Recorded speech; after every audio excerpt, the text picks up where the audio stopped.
You are listening to the Mom to Mom podcast, hosted by Stephanie Sinclair, founder and owner of How to Mom. This podcast is meant to empower women and bring the community together through storytelling and education. During these episodes, you will hear stories of triumph, heartache, and hope. You will hear time-tested tips and tricks shared by mamas and women. You will hear a variety of birth stories that will resonate with all birthing families, advice from professionals who have dedicated their teachings to pregnancy, birth, and moms. Here, you will find encouragement, support, and community, because we are your community, and we are so happy to have you. Now, on to today's episode.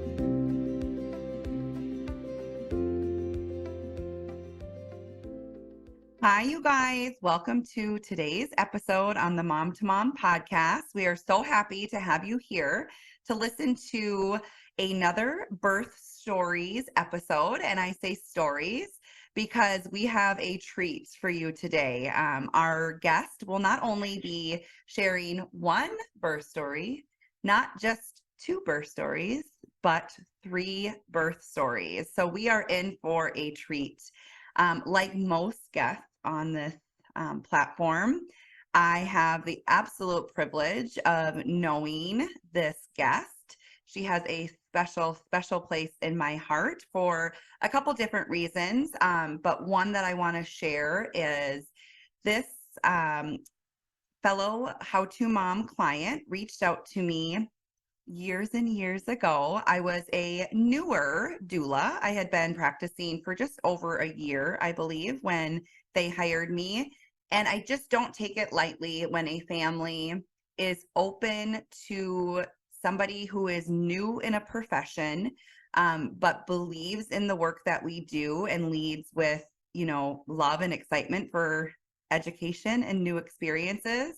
And this family just trusted me and trusted that. And even though I had only been a doula for about a year, they believed in me and they believed in what How to Mom was about. And that is something that will stay with me forever, because if it wasn't for clients like Kerry, I would not have the business that I have today. And so it means so much to me. And so I am so excited to introduce you all to Kerry, who is a mama of three, and she is going to share her birth stories with all of you today. So welcome, Kerry. Hi. Isn't that kind of fun to look back on and go, oh my goodness, like that was so long ago. And I just remember you guys just having so much belief in me and How to Mom, and just like how much that meant to me. Absolutely. And I can't even remember if we interviewed another doula. Maybe we interviewed two. Yeah. One other one, maybe like at a coffee shop randomly, and then you came to our house, I think. Doesn't matter. But it was like meant to be. Yeah, it just felt supernatural. And I Yeah. want everybody listening to know that I'm not going to be the doula for every family, but what is so beautiful about this work is you kind of just know, like your intuition is going to tell you like this is a good fit or this is not. And from a doula standpoint, we want you to listen to that because it's better for everyone. Yeah, I think it was like, no, this is the person that I feel like calling and being like, hey, I have a question on this. Like it was just easy. Like it was just the right fit for us. And like you said, not everyone has the same needs. So absolutely no. It was a beautiful team. And I think it felt very comfortable for everybody. And I'm trying to remember, but Kerry gave birth at a birth center here locally in the Twin Cities. And I was an intern there. So I'm trying to remember, was it when I was an intern, or did they just still have my name on the website? I don't know if you were still an intern, but that's how we found you. Okay. I think there was maybe there were four doulas on there, and you were one of them.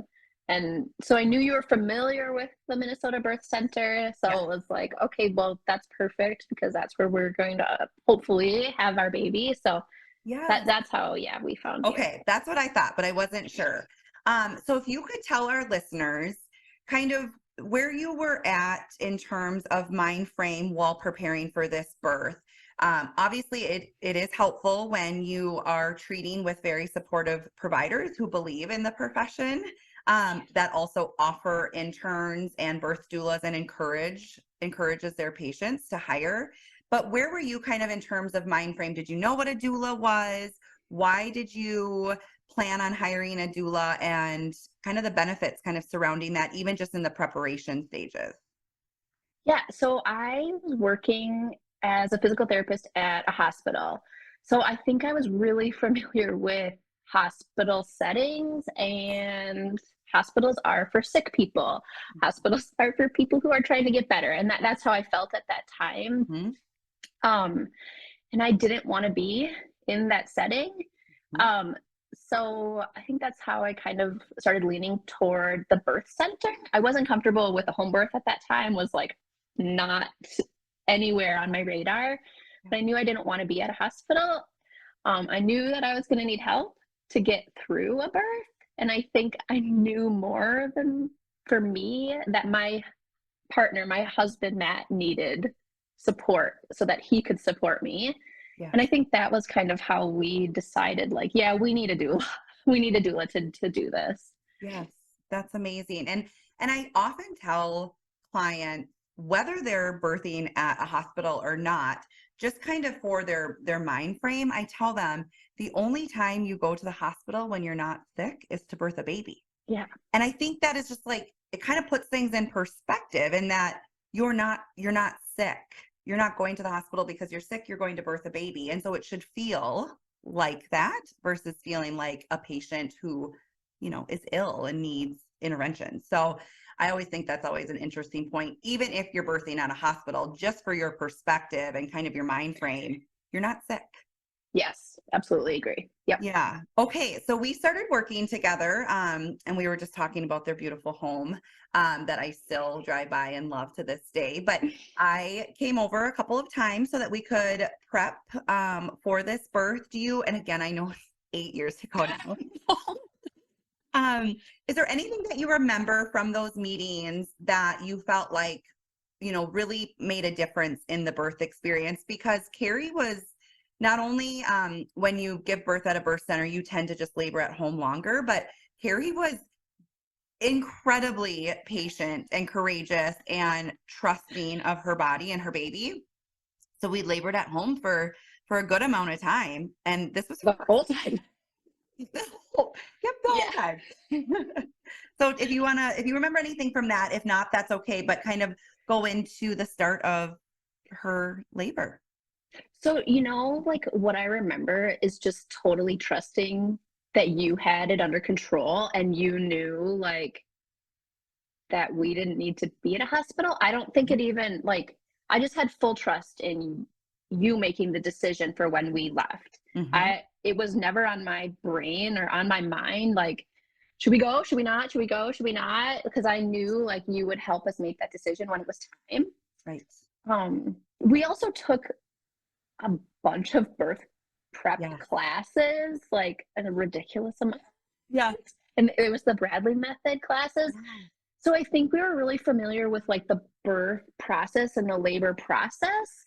I wouldn't necessarily say that it helped us like in labor, but it totally helped us be ready for what it looked like. It didn't necessarily help me with coping, I think but stages, and I think maybe it probably was more beneficial to your husband, yeah. because I was able to constantly check in on him, or make a statement of like, this is kind of where we're at. And for him to have that background was like, oh, okay, I know what Yep. the heck Stephanie's talking about or what she's referring to. And so I love that you actually just said that, because yes, you can take a lot of childbirth education classes and they are there for a reason and they are very beneficial, but no, they don't necessarily help with like coping. That is why nothing can imitate like having a person there. Physical person there to like just encourage you or have you try different things, which is something that you did. So okay, so I was my due date was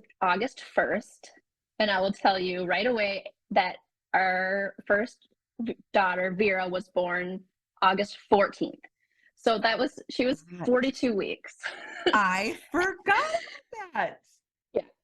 So the birth center, once you reach 42 weeks, they can't deliver at the birth center. You need to deliver at the hospital. Your midwife will still join you at the hospital, but you're still in a different setting than like the beautiful, calm, mellow, quiet birth center. So I was so desperate, like everything, like we tried everything, walking, like we walked Mall of America, we walked Curbs, we walked like Nokomis, we went out for spicy food, like we were desperate. And like the thing that worked for us is we had sex, and it was like immediate, like I felt contractions right away. And that was Friday evening, maybe at like 6. And like, it was like, all right, here it is. We're going to have a baby in a couple hours. I don't know, like, so I'm sure that I texted you and just like, let you know, like, oh, things are starting. And it was like, I mean, nothing really started. It was like, that was Friday night, and she was born Sunday morning. So like all day Saturday, it felt kind of like contractions were coming and going, and I didn't know what to expect. I had no idea. Like, is this it? Is this it? Oh, no, I'm fine. I can sleep for 3 hours. Right. So we did that for like the whole day and night, like Friday night, Saturday night. I mean, at this point, we're exhausted. You're on call this whole time. So then on Sunday or Saturday night, we went to bed, and like things started feeling a little more real. I was like, okay, time to sleep. I couldn't get comfortable. Like no sleep was happening, and Matt was sleeping. And I remember like, I finally like couldn't take it anymore. Like I was like miserable. He was exhausted because he hadn't slept because he's so worried about me for 2 days. Right. So I think it was about like 2 or 3 in the morning, and I called you like, I think I need you. Like that's all I think that's all I said. Or I need you now. Yes. And then you got ready and came over, and I think you were at our house at like probably around 4 in the morning. Yeah. And of course Matt was up at that point. You like, I think you got me in the you got a bath and got me in the bathtub where I did not want to leave. Like that was it. I wanted to stay there. I would not get out. It makes such a difference. Water. It's called the midwife's epidural for a reason. Yeah. Yes, because I do remember when I got there, you were in bed. And because they had gotten so much more intense during those really tough contractions, the peak of the contractions, I do remember physically seeing some tension, right? Because we're trying to kind of breathe through and relax our body through those contractions. And that's when I had mentioned, I think getting in the tub. And you guys had a beautiful upstairs where the bathroom was kind of right off of the main bedroom with a tub. And so we went there. Yeah. I did not, once I was really in labor, I did not go downstairs until we went to the center, which is like was not my plan. And I was like, oh, I'm going to walk all down the stairs. I'm going to labor on the couch a little bit. Yeah. It's just funny how like what what you think is going to happen. This is like exactly what's not going to happen. 100%.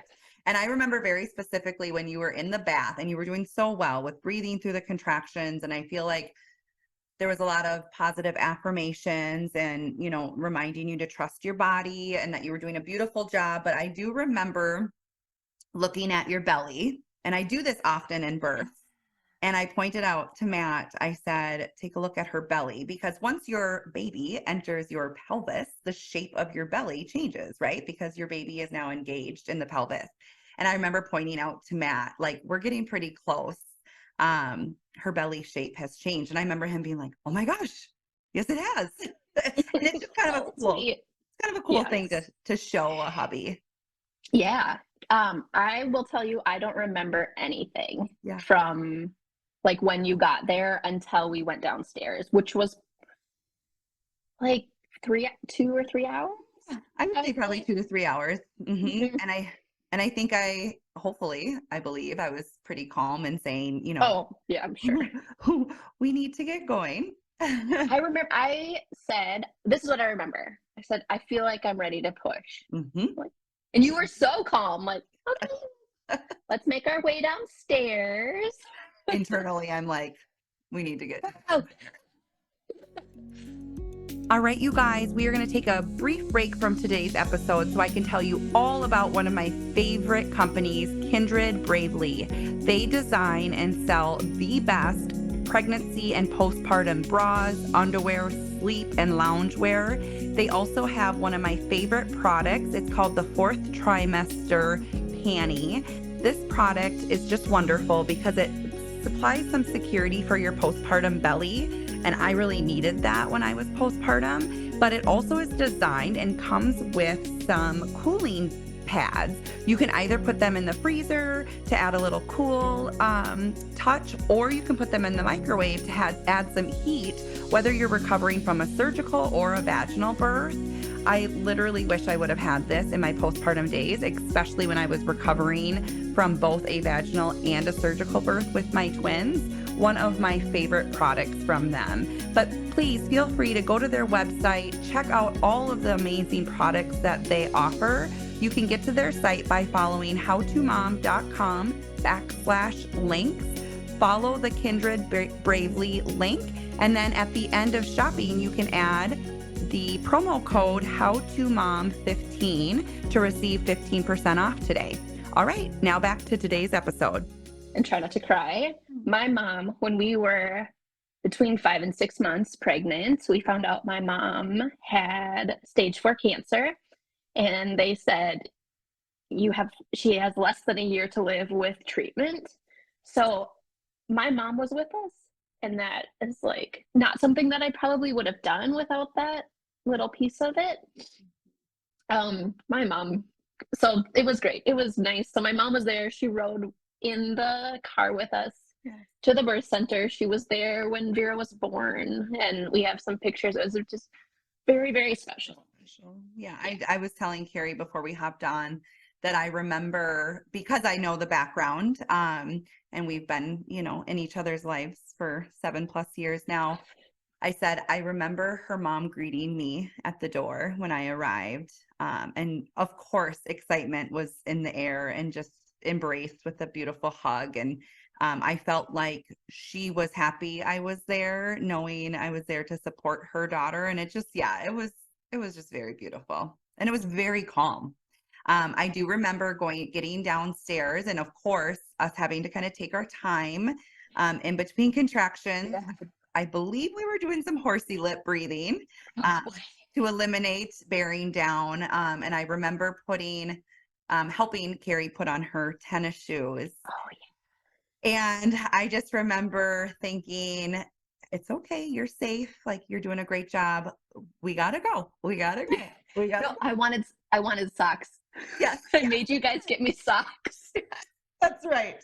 I was wearing socks when she was born too. It's in the pictures. Anyway, doesn't matter. Hilarious. Just silly.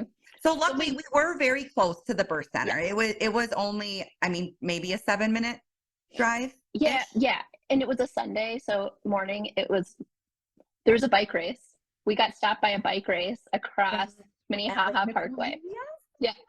Oh my gosh. I remember I think I was eating a hard-boiled egg and an orange, praying I want to get there. Let's go.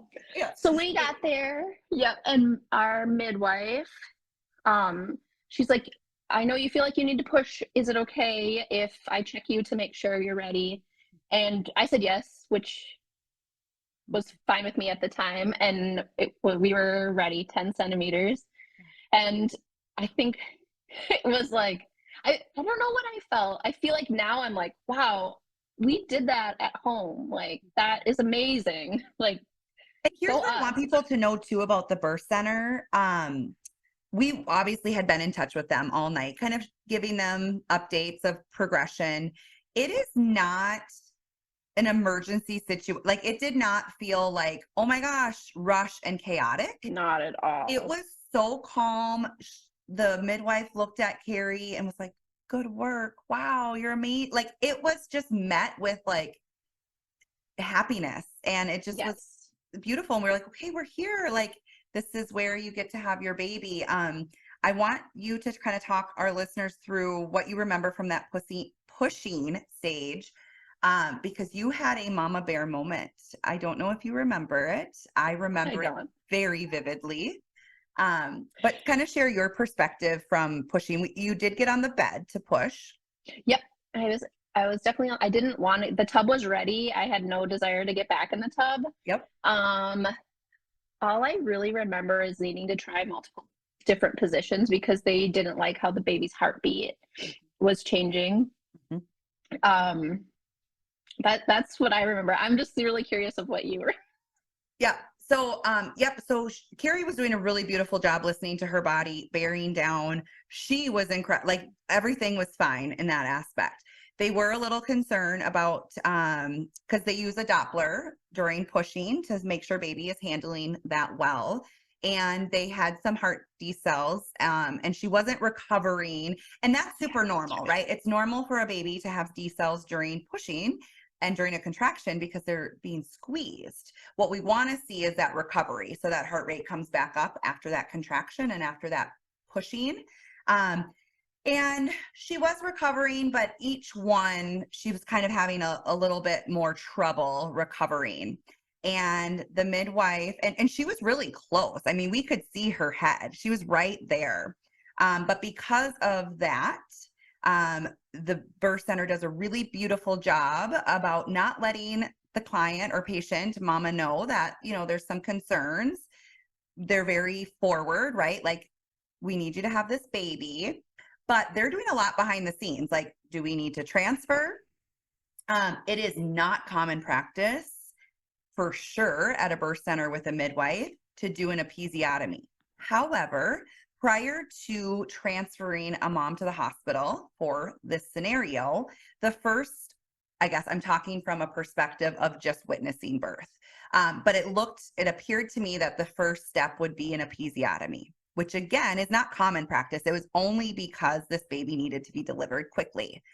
The midwife said to Kerry, "I'm really sorry. I know that this is not part of the plan, but I'm going to do an episiotomy to help your baby be born faster." Kerry looked up, okay, oh, and pushed her baby out. That's right. That's right. That's right.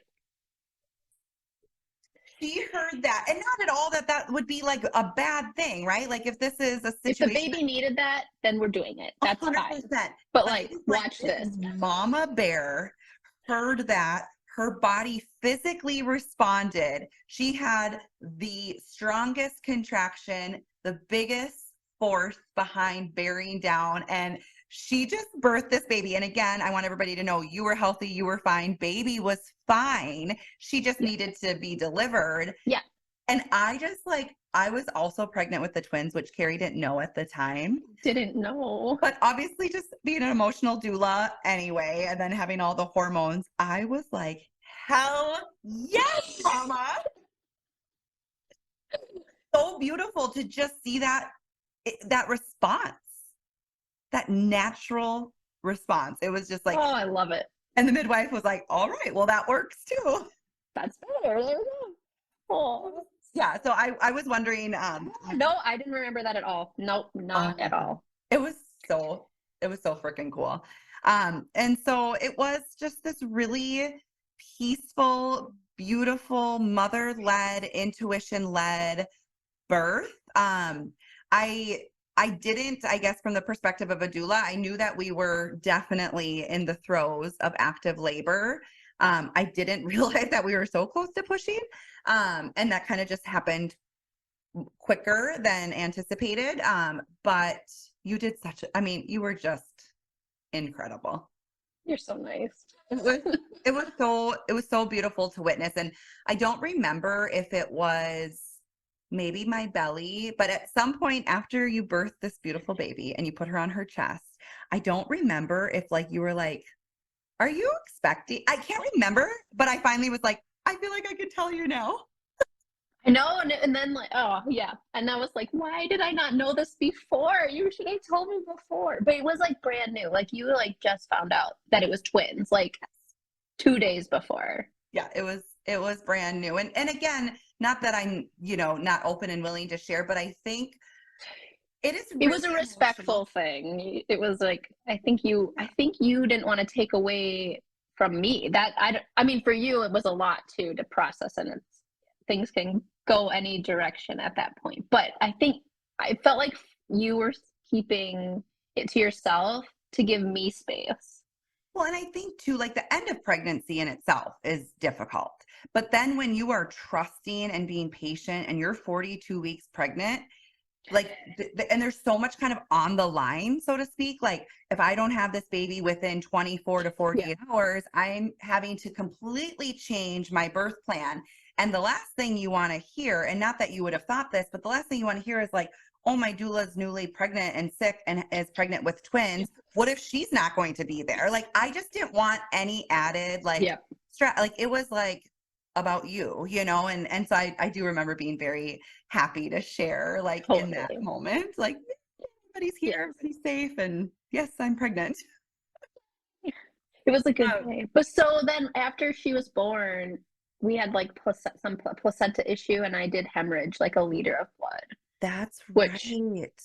Okay. Was actually like pretty scary now that I'm like thinking about it. But it ended up, I mean, like I just remember you saying like we had the perfect midwife at the time because she just was on it. She managed it. They took care of it. I didn't have to transfer. I didn't need a transfusion. Like they took care of it. And I still went home 6 hours after she was born. She was the best of the best at that time. She was exactly who you needed at that birth. Even with the approach too of the final stage of delivery. Like she was so calm and so confident. And like you need that as a vulnerable birthing mom, especially with your first. Yeah, totally. So I'm really lucky. So that's the birth story that I got to be a part of and support Kerry and her husband through. And it was such an honor. And like I said, it was early on when I was starting my career. And so it meant so much to me. As a result of Kerry's mom's diagnosis, they had to leave the Twin Cities, understandably so. But they did not stop having babies. And so that's true. This is a treat for me because I don't know much about her other two birth stories, just little tidbits here and there from us connecting over the years. But Kerry is now going to share the birth of her other two babies. And I'm going to like sit back and intently listen because I'm so excited to hear. Okay, so our second daughter was born, oh my gosh, March 20th of 2018. Okay.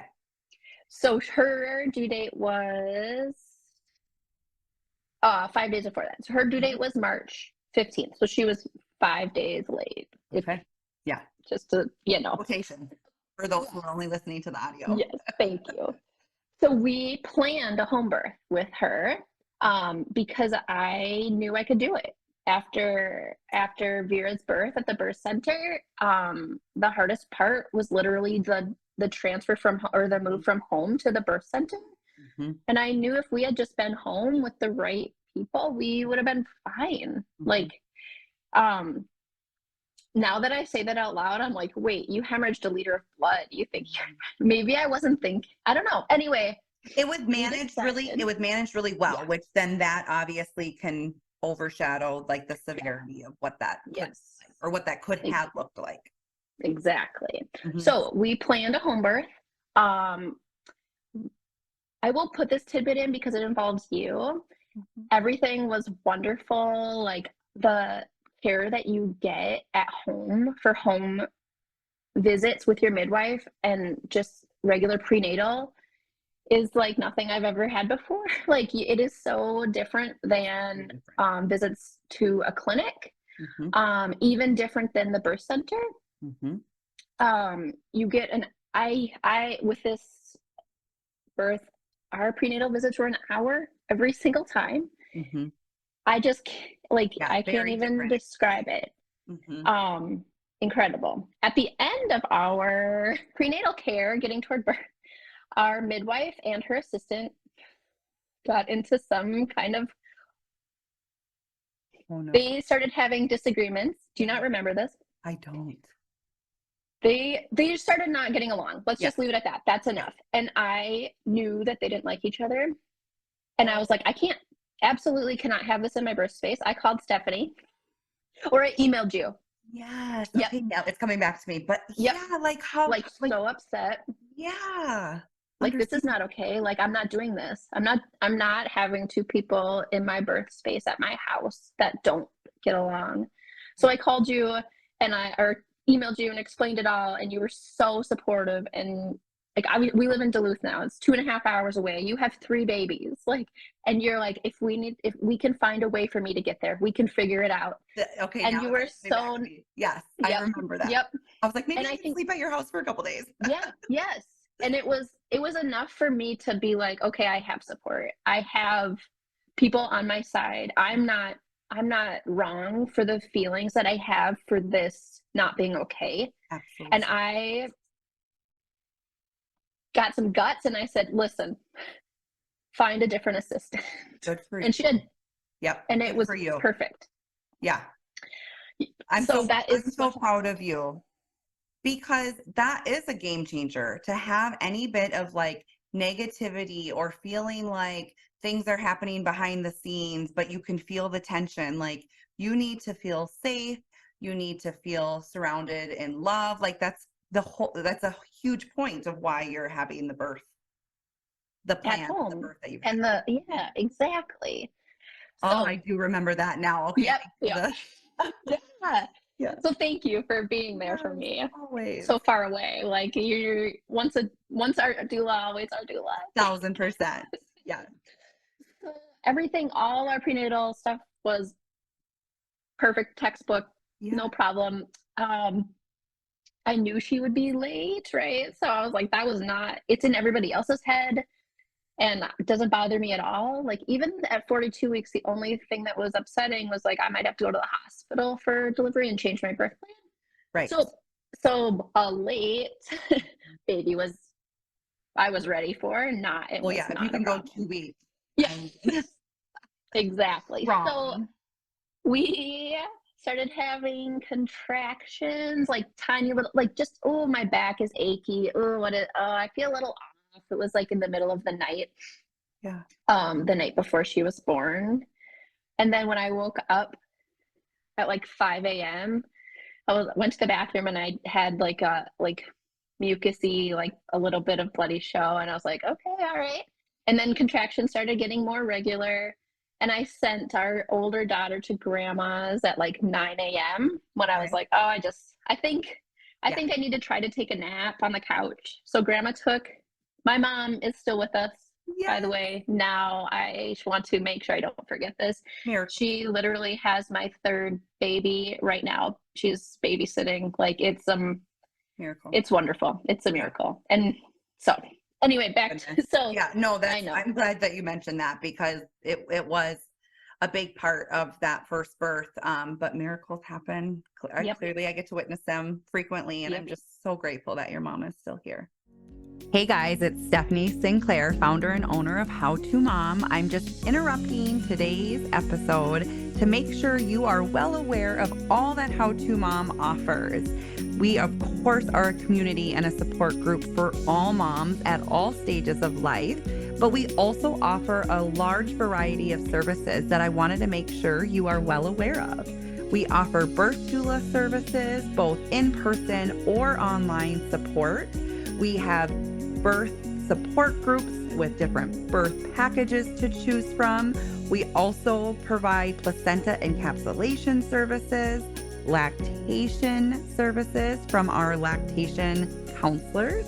We also offer postpartum services, birth planning assistance, belly casting. We have a registered dietitian, nutritionist. We also offer a variety of photography services, from birth, newborn, and family packages. We truly have it all here at How to Mom. So please don't hesitate to reach out today to have a free consult and help us find the best way to support you in your pregnancy, birth, and postpartum journey. Now back to today's episode. Yes, me too. So she went with grandma.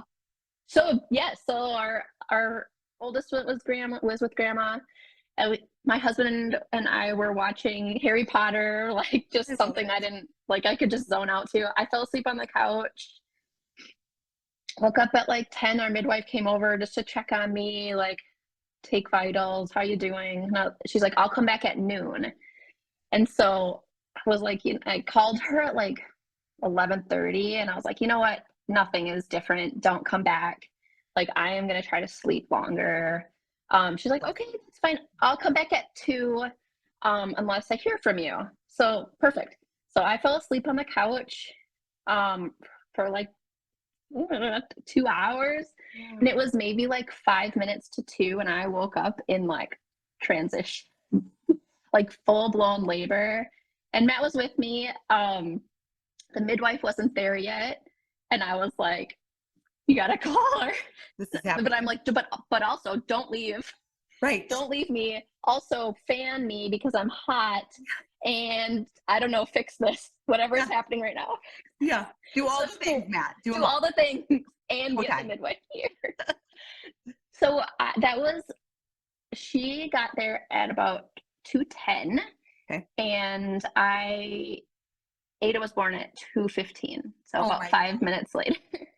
And I was on the couch, and the midwife walked in, and she's like, do you want to take your pants off and get on the floor? So I was like, I'm going to push. She's like, well, you're still dressed, and you're going to wreck your couch. Yes.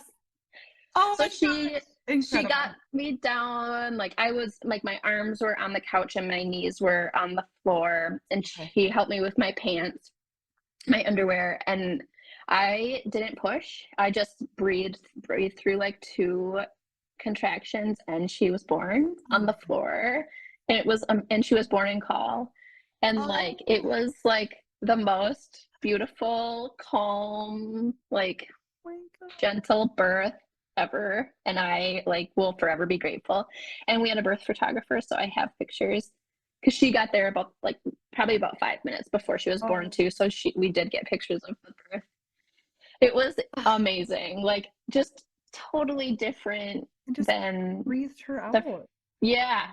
And I was like, is this even possible? Like, that's what, and I remember like asking, like, do I have to push? And the midwife just being like, no, just breathe. And it worked. Your body's doing it. Yep. So it was, that was it. Wow. And no placenta problem with this one, no bleeding, no tearing. It was very like textbook home birth perfection. Amazing. It was beautiful. Yes. Wow. And fast and like, incredible. Wow. You were so strong. That's amazing. Yeah. Okay. So 2 out of 3 birth stories. Okay. So our third birth, obviously, I'm like, of course we're going to do a home birth. That was incredible. Yeah. We chose a new midwife because our midwife with our second birth moved. Okay. Among others. Yeah.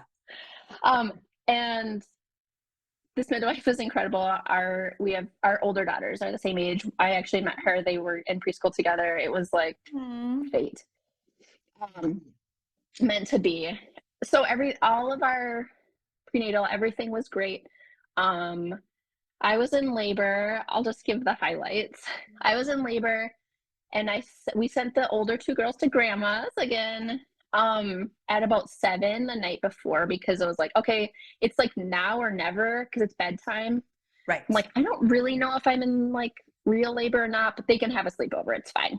For sure. So we snapped a picture. Go ahead. I'm sorry. Remind us, where were you at gestational wise? Oh, she was due on the 3rd, and it was the 7th. She was born on the 7th. So 4 days. Okay. So sorry. I didn't mean to interrupt. I forgot. So interesting. Yeah. Also, it was 2020. So it was COVID, July of 2020. And I was very, very grateful to have prenatal care at home with our midwife. And I went to her house too. But anyway. Yeah. And then so older girls go to grandma's. Yep. Did you try and lay down and go to sleep? Yeah. Yeah. So we ate, I took a shower, got ready for bed. 10 o'clock, I'm like, we got to go to bed. We gotta go to bed because we're gonna be up all night. Right. So we literally get in bed, put the blankets on, Matt shuts off the light, and I just feel like like this gush, like my water exploded. And I was like, oh man, I gotta change the sheets. So I like whipped the blankets off, and this is where like things change. And I like saw where my water broke, but it was all blood. Yeah. It was like maybe like 2-foot circle of just blood. And of course, when blood mixes with water, Yeah. it looks worse. But I like, so I'm crying. But you I knew. call my midwife. I knew it was not, this isn't okay. So I called the midwife. She's like, and I sent her a picture. She's like, that's too much blood. You have to go to the hospital now. It's faster to drive than to wait for an ambulance. Go. Like, I will meet you there. So we go to the emergency room. I'm like holding a towel between my legs. Are you having Matt comes. Yeah. Yep. I was definitely like in labor. Yeah. And like the ER made Matt go move his car to the parking lot, and like my baby might be like not making it right now, but he did it. I walk up to labor and delivery. They say, oh, do you have your insurance card? And I was like, get a monitor on me. Oh like, my God. And of course, like my midwife at the time was calling them, explaining the situation, like, be ready, we're coming. Like, this could be a big deal. Right. So anyway, I get in, they get the monitor on, baby's totally fine. Everything was okay. But like a big sense of like, yeah, from like when we're leaving our house to like getting in with the monitor on, I'm a disaster, like crying, like, be okay, baby. I don't like really talk to, I don't know, be okay, baby, you're okay. Like, it was so scary. It's like the scariest, because you don't know, like, you have no idea at that point. And this would have been if I had a planned hospital birth, if I had, this would have happened. Yep, exactly. I just want to make sure like that we get that out there. Well, and I think not only is that important, had nothing to do with the home birth, but just the level of care. Like, I think sometimes there's this misconception of like irresponsible, it being irresponsible. What did her midwife tell her right away? You need to go to the hospital. Go now. Like, don't wait for me. Like, you need to go. Yeah. Yeah. Yes. Okay. I agree. We're not messing around. Yes. Yeah. I just really, so important. There's a lot of stigma around home birth, and 1000%. No, I'm so glad this had nothing to do with having a planned home birth. This would have happened if you were planning to even birth at the hospital. Yes, exactly. So immediately my first question is, can I go home now? And everyone laughed. And I was like, no, I'm serious. Yeah. You're like, my baby is okay. This is a valid question. Of course. I could not go home. Yeah. So we got there, I think it was about like 10:45. And they didn't want me to get in the tub, which I understood. But it was just it was uncomfortable. There were just so many people coming and going and coming and going, and you're hooked up to the monitor, which was fine. They stuck me with an IV. They did a COVID test while I was having a contract. It was just a very different feel. It was very different. And I totally confess my mindset, I was crabby. I did not want to be there. Yeah. And I couldn't get myself out of that like feeling of anger, I think. Yeah. My midwife was with us, which was amazing. So she was kind of acting like a doula. And I think she advocated for us so much more than I even realize. Yeah. So everything went fine. She did have some details like our first birth. So I just had to like push in labor on my one side. Just having to keep moving me. But it went totally fine. Everything went great. No Did they ever have an explanation for the bleeding?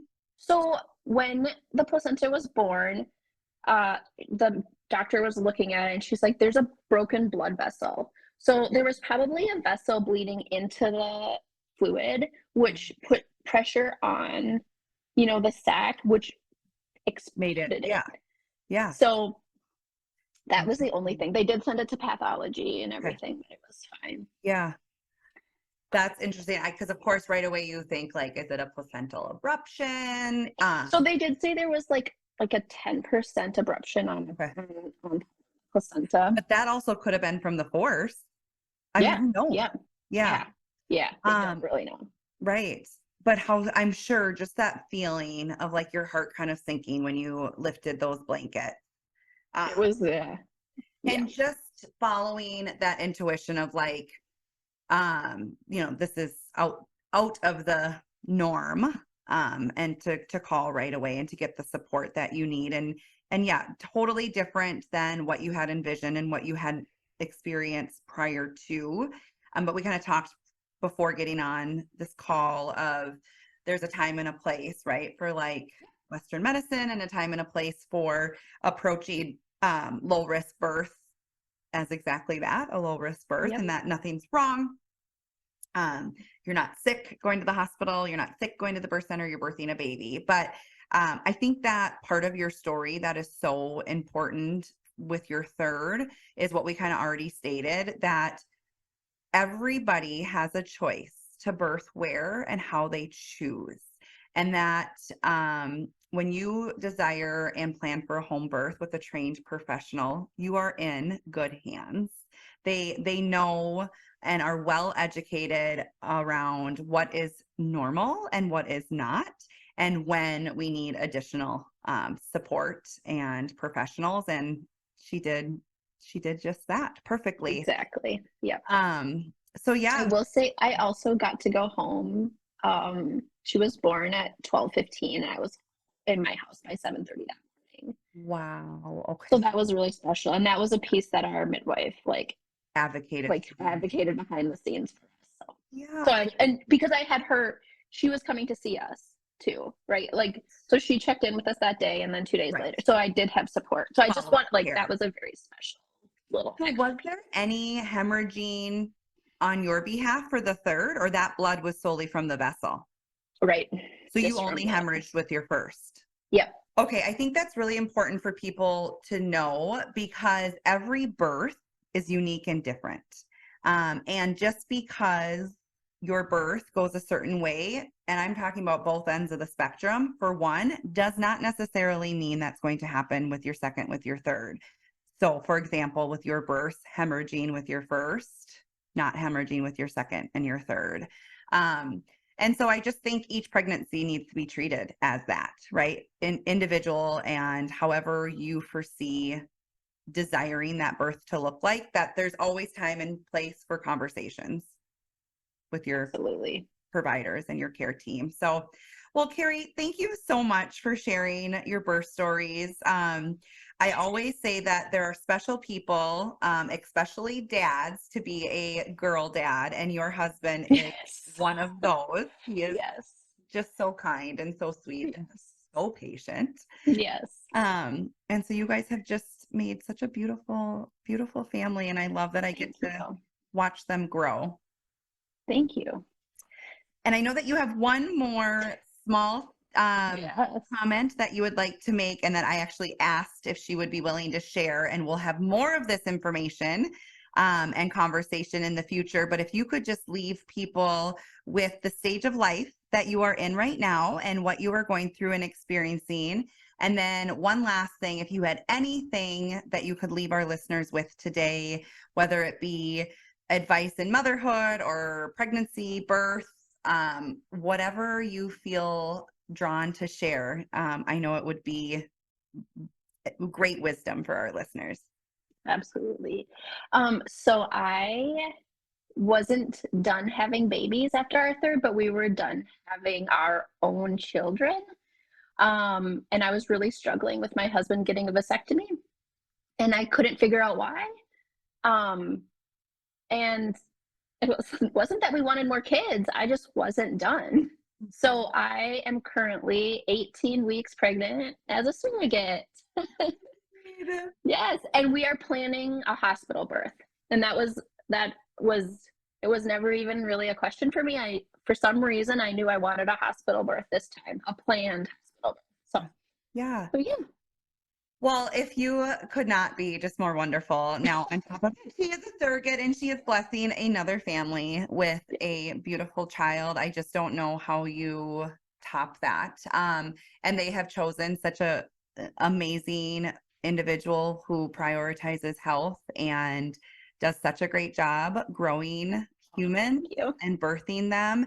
And I think this calls for another episode in the future. Absolutely. Just a great conversation around why are you called to do a hospital birth? And I think I kind of have a little bit of insight to that, but I think it would be really interesting to share with our listeners. And again, I think that just goes to every single pregnancy and birth is unique and different, and they can all look different, and that's okay. And that's beautiful. Absolutely. Any last tidbit that you would love to share and leave with our listeners? I think specifically just related to our births and just like our conversation today, and this isn't what I was going to say, but I think be prepared for all scenarios. And I think mentally prepare yourself for how things could go, because chances are they're not going to go the way that you planned. And that's okay. And it can still be wonderful and beautiful. And surround yourself with the people you need to make it successful. Yeah, I love that. Beautiful. Well, thank you so much. Thank you. So good to see you. Yeah, thank you for sharing with everyone. And we will talk with you guys on the next episode.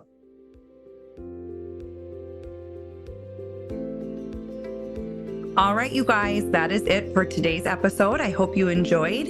If so, please subscribe to our podcast, comment, share, give us feedback. We'd love to hear from you. Thank you so much for taking time out of your day to listen, and we will see you next time.